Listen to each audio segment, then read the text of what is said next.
So here we have some of the dahlia stock. This net's actually got some of the bedding dahlias in, which are planted directly into that green waste compost. Nets were fertilised before we added that with fish blood and bone and fast grow chicken fertiliser with seaweed meal.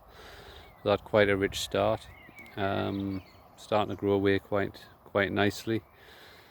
Again, drip lines on these that have probably only been on 3 or 4 times since planting, because we had that wet spell about 10-12 days ago, although we've started watering and feeding again this week. We're going to need to by the look of the forecast.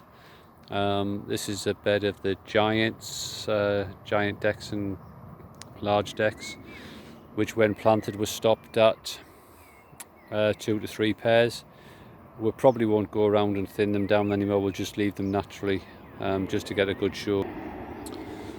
Now, with being directly on the flight path for Newcastle Airport, it's sometimes quite hard doing some of these videos because you just get into the swing of things and somebody comes into land. Again, these are the giants. This is Western Lillian in front of us here, really strong grower.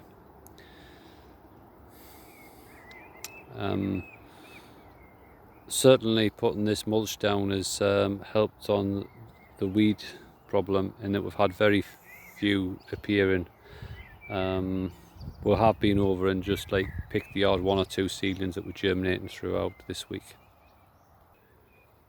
This is our bigger plot, which has got all the small and miniatures on the front there, and then all the medium decks and cactus on this back plot, with some palms at the far end, and beyond that some dahlias were just growing for cut flower.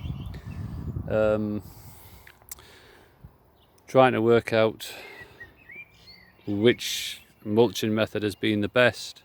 At the minute it's looking like the starch membrane, in all honesty.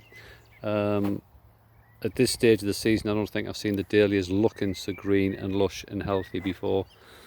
We've only had the irrigation lines on I think 4 times since planting. We're seeing some really strong plant growth. I'm going to have to go through and do a little bit of thinning out on some of these because there's a bit too much growth on them. That's a cream Diane there. Next to David Howard. Obviously I'm not going to thin that one down, although I will knock a few buds back if they come early, just to get a peak display around about early to mid-September. And then I say the membrane looks really good, but then so do these mediums behind here. I don't think I've ever seen a Voca Amanda look as healthy as that in all the years we've grown it. The plants are absolutely stunning, filling out really well, lovely deep green colour.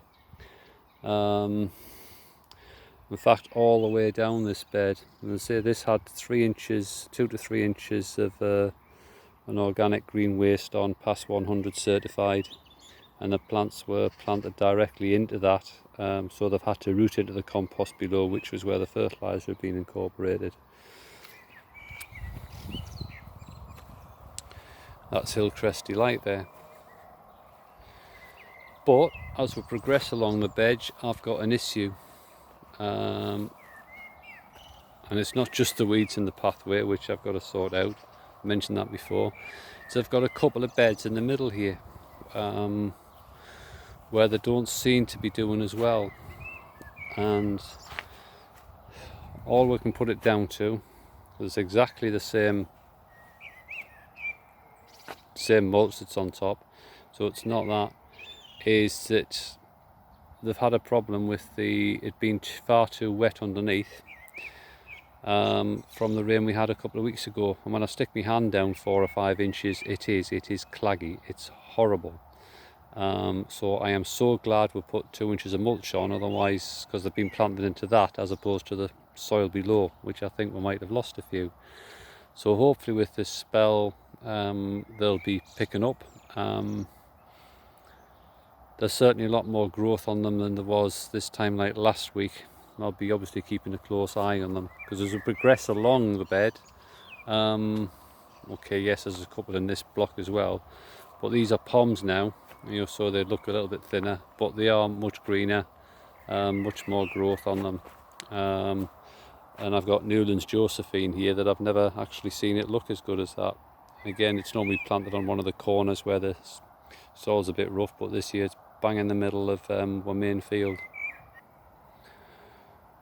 Now these are some of the smaller miniature balls in the starch membrane, and again these are looking really good. This is Rycroft Zoe, small semi-cactus, and we all know how strong a grower that is, so in one way I'm not surprised seeing them like that plant there.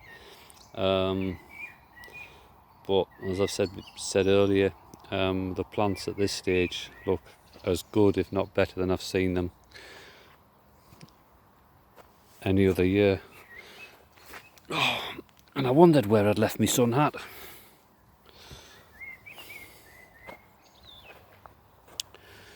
Jusudia aurora, so some of the miniature cactus in this block. Good old Doris Day. But what I wanted to come down and have a look at was some of the plants down here. This is Westerton Sunset. I think some of the plants are probably going to be running too early for what I really want, so we'll be probably knocking a few back. There's Winhome Diane there.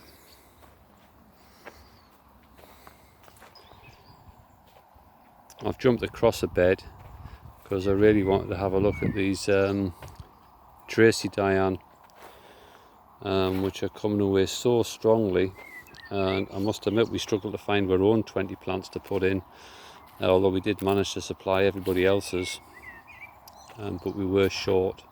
And Twilight Boy, one of the things we didn't get around to doing was just lifting that let so it doesn't trap the foliage underneath.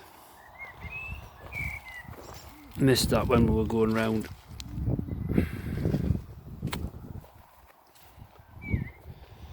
My wife's favourite, Westerton Ella Grace, and I quite like it as well. Got to be careful lifting the nets because that's a broken leaf off joint there.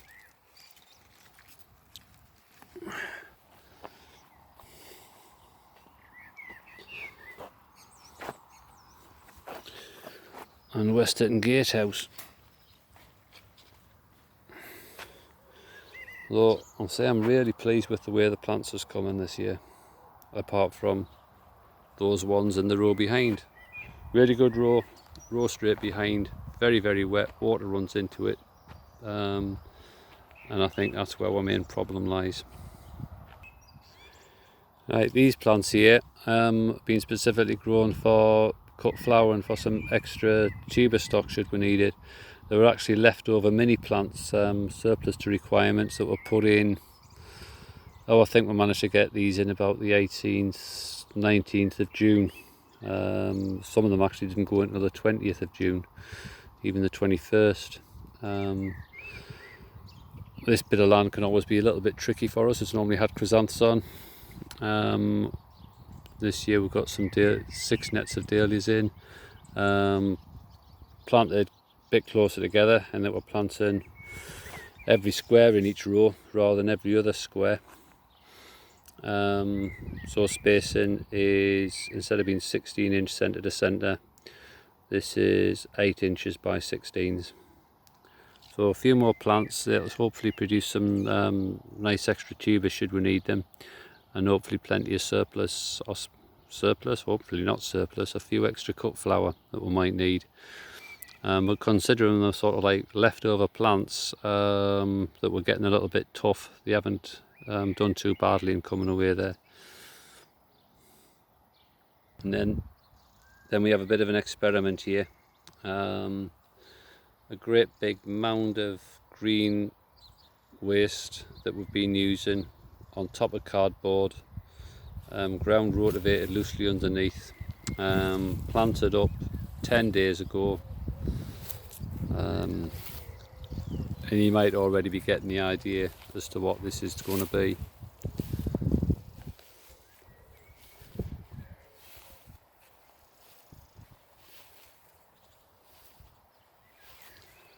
There's mainly dark-leaved dahlias and some a few bedding plants and a few weeds around the perimeters, which I'll make sure aren't visible next time, hopefully.